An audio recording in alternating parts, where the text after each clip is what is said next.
Morning, everybody. So I see this plenary as a kind of celebration of what we've achieved.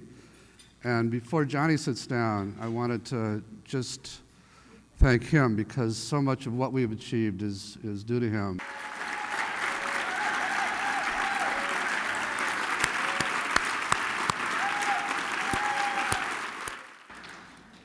We had a trainers retreat earlier this week, and some of the trainers were reminiscing about the old days before the pre-John days when I was much more involved with the administration, and and what a relief it is to have somebody who brought such professionalism and consistency and equity, and so part of why this is so well run is because of John and the people he's brought in. It's also a great pleasure for me to introduce another person who's made a huge contribution. I can't remember how many years ago I first encountered Frank Anderson, who I think called me and said, I want to meet with you, and I'd heard of his reputation before in the trauma community in particular, and so I was excited to meet with them, but even more excited when he said, you know, I love IFS and I want to devote my life to it. And I hear that from people now and then, but you know, you think, oh, okay, great. But Frank meant it and has done that. And on top of a 40 client a week practice and being the primary breadwinner for a family of 4, he devotes enormous numbers of volunteer hours to all kinds of things to promote IFS and to also be in charge of this foundation. I'm going to read his bio real quick, but that's the main thing I wanted to say about Frank and how grateful I am to him for that. So he's the chair of the Foundation for Self-Leadership and is a co-trainer of the Level 2 Intensive, co-trainer with me, IFS Trauma and Neuroscience. He's a psychiatrist who completed his residency and worked as an associate professor at Harvard Medical School and has a long-standing affiliation with the Trauma Center in Brookline, with whom we're collaborating and Frank will tell you about the study we're doing with them. Wrote a chapter titled, Who's Taking What? Connecting Neuroscience, Pharmacology, and Internal Family Systems for Trauma in the New Dimensions book. And yeah, so let me introduce Frank, who's going to introduce a bunch of others and announce a bunch of exciting developments, some of which have direct application for your practice. So please help me welcome Frank Anderson. Good morning, everybody. I love being here. I love helping this community. 2 years ago, the foundation started, and we were charged with this mission to help advance IFS research, to validate the model, and to help bring IFS to the world. And I can tell you within the last 2 years, we've done an enormous amount of work towards that effort, which I'm thrilled and excited about, and we'll have sharing with you a little bit more about that today. I did a workshop with some friends and colleagues yesterday, and one of the pieces we did was coordinate Dan Siegel's interpersonal neurobiology with Dick Schwartz's IFS model. And Dan has this term he calls MWE, the me and the we put together, and he coins it as MWE. And I love that. And I kind of feel like that's what the foundation is becoming. It's becoming a MWE. And I wanted to share with you some of the people that have made that MWE possible. People are looking at me a little crazy. Everyone say MWE. Got it, there you go. First, I'd like to introduce some of our volunteers, which is this ever-expanding list of people who are giving their time also to help this effort. and also the folks that were involved in the Pixar pre-screening. We collaborated with IFS New England and had a lot of fun putting together that pre-screening event, so I just wanted to thank all of those folks. I also like to let you all know, and I'm thrilled about this, that we actually have a staff now. Michelle Bruce, Mary Mitrovich, and Casita Wild, who are helping the foundation. And also our board, most of you probably already know Nancy Shattuck, who's a member of our board, Mark Milton, who's a member of our board, Harley Goldberg, and Tawfiq Hakim. We also have a new board member, and Les is going to help us really bring the board and the foundation to the next level. So I'm really excited and thrilled to have him as a member of our team, our ever-expanding team. Just very briefly, just want to mention some things that are happening in the IFS research world now. The annotation project that's been in the works for years is now complete with, thank you to Jen Matheson and her team, and that'll be up on the website. So it's a collection and vetted all IFS articles. So anybody who wants to do any research and wants to do an IFS search will be able to, in one place, see all of the articles that have been published for research relevance. So that's a huge accomplishment for our group. You'll be hearing about the IFS PTSD study shortly, and then the inherence scale, which is up and running and will be used for the first time in the IFS study. So there's a lot of research advancements. I'd like to invite Dick Schwartz up to the stage right now, John Schwartz, Nancy Shattuck, Tawfiq Hakim, and Nancy Sowell up to the stage.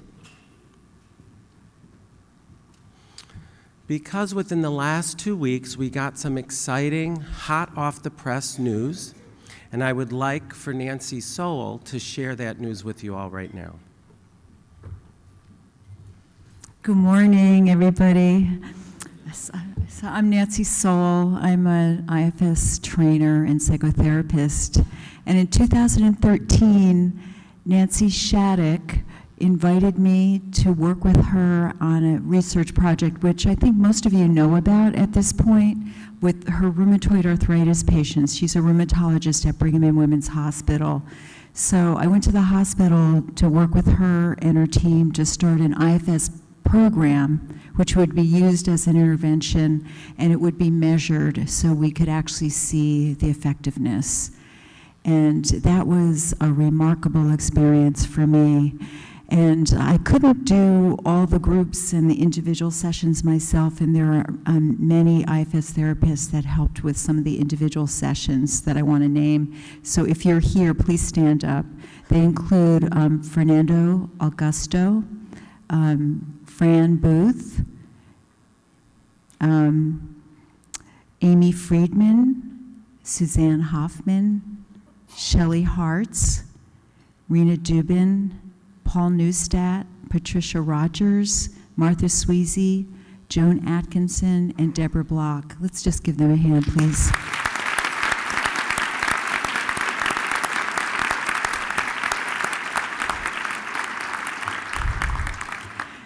So that research paper was published in 2013 in the Journal of Rheumatology. And in 2014, the Center for Self-Leadership, in collaboration with the foundation, decided to submit an application to SAMHSA's National Registry of Evidence-Based Programs and Practices, which was then accepted for review on the first go-round, which was quite remarkable. And I want to highlight the role of Tawfiq Hakim in that, because he did all of that incredible paperwork.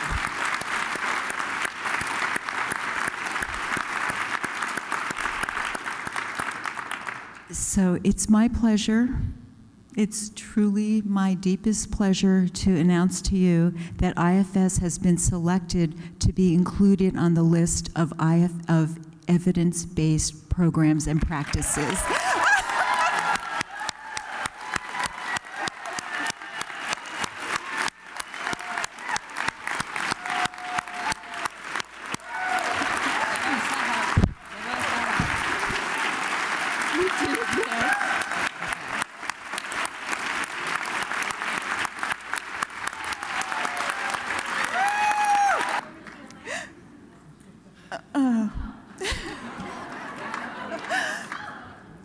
So I have to read you the stuff that's a little bit boring because it's sort of, you know, on the wave of that. I mean, this is really remarkable. This was our dream, and actually it was shocking that it came so quickly. We expected to have to jump through many, many more hoops, but I think because of how well it was done, thanks to Nancy Shattuck and the research team at Brigham and Women's, I think we made it through without going through a whole lot of rigmarole. It was really amazing. So here's what they said. They determined that the intervention showed promising results in 3 outcome areas of phobia, panic, and general anxiety disorders and symptoms. The second one is physical health conditions and symptoms. And the third is personal resilience and self-concept. So thank you so much. I'm so thrilled to give you that news. I've been waiting for the day when IFS clinicians no longer have to write in code about what they're doing on their clinical notes. And here it is. Okay, as if that wasn't enough, we're thrilled to have a preliminary update on the IFS trauma pilot study, which is close to being finished. But we couldn't wait to share some of the news with you. So I've asked Hillary Hodgins to come up and give us some preliminary results. She's the PI of the trauma study. And I wanted to also acknowledge once again the number of people who have gone above and beyond to help the Foundation's effort and cause to advance research. Hillary Hodgins, who's the PI.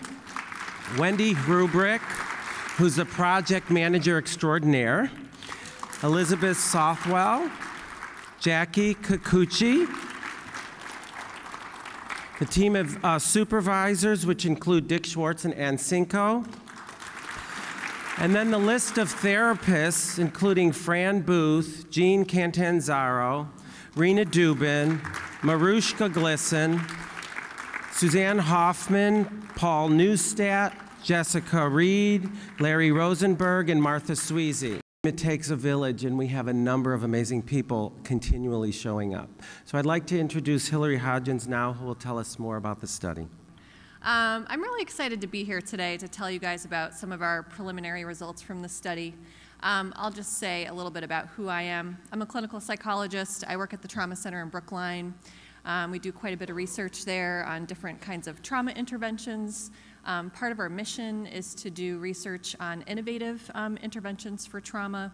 And so this sort of all got started as a conversation between our executive director, Joe Spinazzola, and Frank. And then they brought me in to help think about the research plan and how to move forward with this study. And as we had conversations about it, it became clear that what folks really wanted to do was look at effectiveness of IFS with complex trauma clients. And so that's really what we do at the Trauma Center. We work with complex trauma, and when I use that terminology, what I mean is folks that have pretty extensive early childhood exposure to different types of trauma, especially things like emotional and psychological abuse, which tend to fly under the radar, I think, a little bit in the mental health community, but also neglect, physical abuse, a range of different things, and then may struggle with a wide variety of different symptoms as adults. And so that's really what we were focusing on with this particular study. I will say for myself, I've been honored to be involved in this research project, to see the amazing work that the therapists have been doing, who've been incredibly generous with their time. Thank you. Without you guys, we would not be able to do this. So I just wanted to reiterate that. And so I want to show you guys some of our, as Frank said, very preliminary results. When he asked if we could show some data from this study, the researcher in me, felt compelled to say, Frank, we're not going to be able to do any, tests of statistical significance or anything like that by the time the conference comes along. But when we started to look at the data, it is so compelling that I do feel confident in showing you guys some of this information.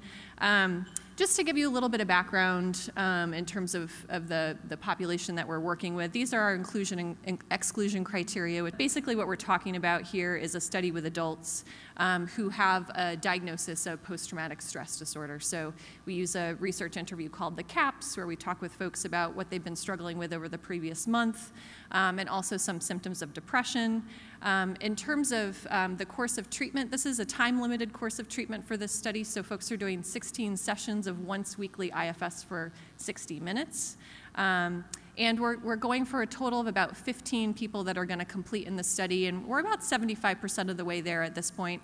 We're going to enroll a few more folks into the study, but we have quite a few people that have made it through our different assessments. We bring folks in at baseline. We do, a bunch of different research measures with you. I'm going to talk about a few of those today. We bring them in halfway through treatment at the end of treatment, and then we do a 1-month follow-up. So we're getting 4 different time points of data with folks. And again, this is a pilot study, so we don't have a comparison group. We're just looking to see if we can sort of detect a clinical signal and get ourselves some data so that we can, apply for more funding and do more research in the future. So that's the general idea. Okay, so now I'm going to show you some pretty graphs. This is the exciting part. So this is our CAPS. So this is our primary outcome measure. This is the interview that we do with folks to assess their symptoms of PTSD according to DSM criteria, yay, before and after treatment. And so what you can see here is the total score on the CAPS at baseline and then post-treatment. So after 16 sessions of IFS, this is only 3 subjects, but what you're seeing here is a really dramatic decline in symptoms. So folks are starting out between 60 and 80 on the CAPS, which is a moderate to high degree of PTSD symptoms. And we're seeing that they go down to below 30. So for these particular participants, when they came in after 16 weeks of treatment, they no longer met criteria for PTSD. Okay, so that's a really big deal.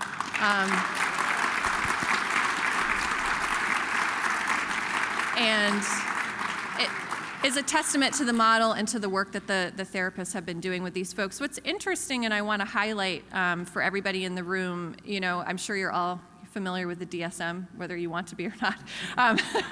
But what we see here, we have it broken down also into the 3 different clusters of symptoms. So for PTSD, we have avoidance, also hyperarousal, and re-experiencing, which is the intrusive thoughts and nightmares and that kind of stuff. But we're seeing the most dramatic declines for avoidance and hyperarousal, which is very interesting. And so what I will say, just anecdotally, in talking with some of the participants that have been through the treatment, some of the things that have been really striking to hear from people is things like, normally when I would have interactions with my mom, I would try to avoid conversations altogether about anything that happened in the past. And now I'm able to have that conversation, and it's still difficult for me, but I can do it and I don't feel like I have to run away from it, right? And that is decreases in avoidance in what it looks like in the day-to-day. That's so important for people, and so I was so pleased to see that. The hyperarousal piece also, we see that, I think this is in parallel with that NREP area of body. We see that people are feeling calmer and more comfortable in their own skin and that kind of stuff. They're not having those triggered responses as much. And another thing that I'll just share from one of our participants was that they came in at the post and said, I'm kind of worried that my data is not really going to reflect how well I'm doing, because I've had some triggers come up in the past couple of weeks for me that I've noticed. And despite that, still we're seeing this reduction, and that folks are saying I'm better able to manage stress when it comes up for me in my life, and things that normally are really difficult for me to deal with is feeling easier for me to overcome that, and those sorts of things. So that's the real world of what these lines are telling us, basically. I'm going to show you a couple more measures. This is the DTS, or the Davidson Trauma Scale, which is a self-report of PTSD symptoms. This is our data at the midpoint, and so we have more subjects that have gotten through the midpoint, so I wanted to show that to you all.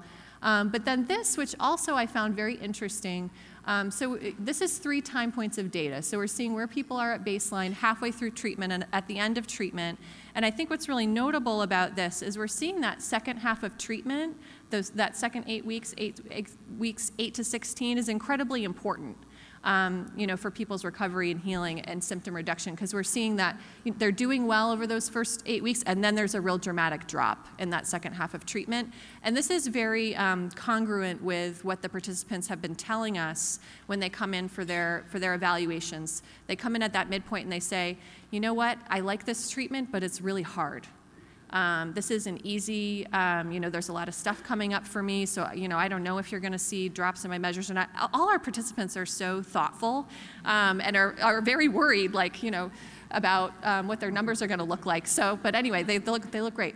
So we see this, again, dramatic reduction in that second half of treatment, and I think this speaks to, that relationship building that happens in the beginning of therapy and how important that is to then help people sort of get into the work. And one of the things that we may learn from this study is that with complex trauma, we need a longer course of treatment, but people are doing really well as far as the PTSD symptoms go. And then we also have information on their Beck Depression Inventory. This is another self-report measure that they fill out over 4 time points. And we're seeing that, they're not super duper high on depression at baseline, but they've got a moderate level, and then they're going down quite dramatically over that second half of treatment as well. So we're seeing some very nice results from our study. We're very excited. We're gonna keep collecting data. We'll be back next year where I'll be able to tell you more about what looks significant and all that kind of stuff as far as the fun statistics go. But our preliminary results are very promising. I think another thing that we've heard from the few people that have come in for their follow-up is that they continue to notice improvement even after the 16 weeks in treatment has come to a close. Some people are continuing, some aren't. So we'll have more to report on that next time, but wanted to share with you guys how wonderfully this is going, and yeah, very happy to be here. So. As if that's not enough, let me just say we've just got started, and I mean that. So there's new exciting projects to support moving forward. Okay? We have 2 research proposals that have been submitted to the Foundation for ongoing research. We're exploring scholarship in marginalized communities. And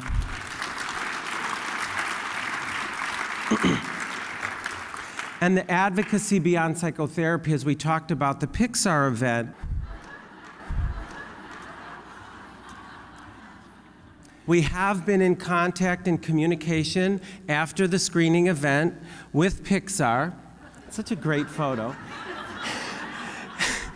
And I'm happy to say that we're going to be able to work with them in some fashion, and I would love for Mark Milton, the president of Education for Peace and a member of our board, to tell you a couple minutes about this new potential exciting project that we're involved in. So Mark, would you please come up? When I imagined that 2 years ago we were just started talking about IFS self-leadership beyond psychotherapy, and we see what's happening in 2 years, just imagine what's going to be happening in 2 more years. And it's true that 2 years ago, little did we know that the most important, probably, company in the world doing illustrations was preparing something around parts. Just to let you know, we'd like to share with you, the Foundation, that you have an idea of what we're working on with Pixar.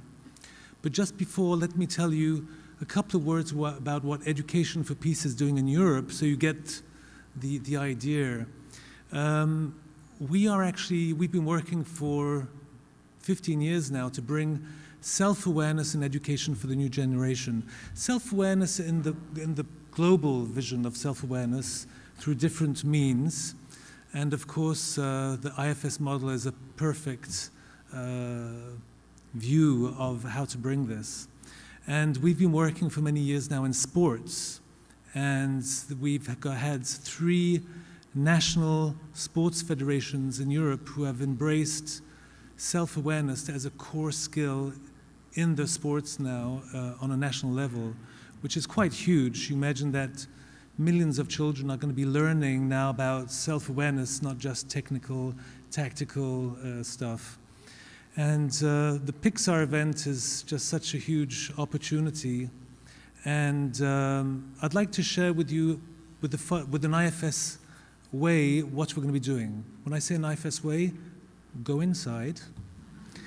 And just imagine your most favorite sports person, a famous sports person that you have admiration for, and you imagine this person suddenly in their sports having we could say a misbehavior. Suddenly they lost it. And they had a behavior where, well, there we are, it happened. And what happens then is that our little Pixar friends go in their head. And you suddenly hear anger saying, what happened? You hear fear saying, but why did you do this? You're crazy. Millions of people are watching us on TV, etc. And you see afterwards that time goes by and your sports fan is actually then looking at the parts with the Pixar faces and closes his or her eyes and with self-led voice talks to the parts and explains with time what they've learned together. That's the scenario which we've been working on. We have already some very top famous sports people ready to do this with us. And the amazing news for us is with Frank, when we spoke with one of the most senior persons in Pixar, they said that they love this, they're touched by it. We imagine that they are seeing that this can go up to an educational level for them. So this is what we're working on with Pixar. So we hope to have a lot of great stuff to tell you in 1 year, or maybe show you even better. Thank you. I love IFS, and I love this foundation. And the foundation is here to help secure and support the future of IFS. Thank you very much.